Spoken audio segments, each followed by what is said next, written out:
আমরা সবাই কিন্তু গোবিন্দভোগ চালের পোলাও খেতে ভালোই বাসি, কিন্তু একদিন যদি বাসমতি চালের পোলাও বানানো যায় তাহলে কেমন হয়? তার জন্য প্রথমেই আমি 200 গ্রাম চাল নিয়েছি। 200 গ্রাম চাল 4 কাপ পরিমাপে হয়েছে। তারপর আমি একটি কড়াইয়ে ঘি গরম করে গোটা গরম মশলা দিয়ে কাজু আর কিশমিশ ভেজে তুলে রাখবো। ভালো করে দেখো, কাজু কিশমিশটা কিন্তু আমাদের ভাজা হয়ে গেছে। চাল আমাদের কিন্তু 4 কাপ পরিমাপ ছিল, যেটা ভালো করে ধুয়ে ছেঁকে রেখেছিলাম সেটাই দিয়ে দিলাম।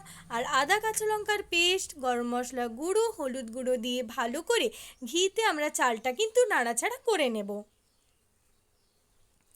এরপর 4 কাপ চালের জন্য আমরা 8 কাপ পরিমাপ জল দেব।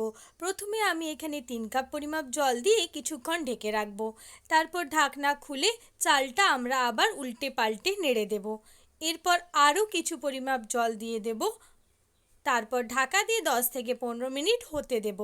দেখতেই পাচ্ছ চাল কিন্তু আমাদের প্রায় সেদ্ধ হয়ে গেছে।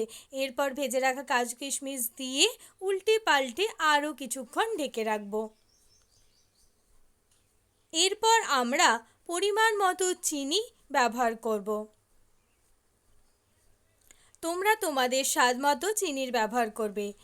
এটা কিন্তু দারুণ সুস্বাদু খেতে হয়। অবশ্যই গোবিন্দভোগ চালের পরিবর্তে তোমরা বাসমতি চালের পোলাও রান্না করতে পারো।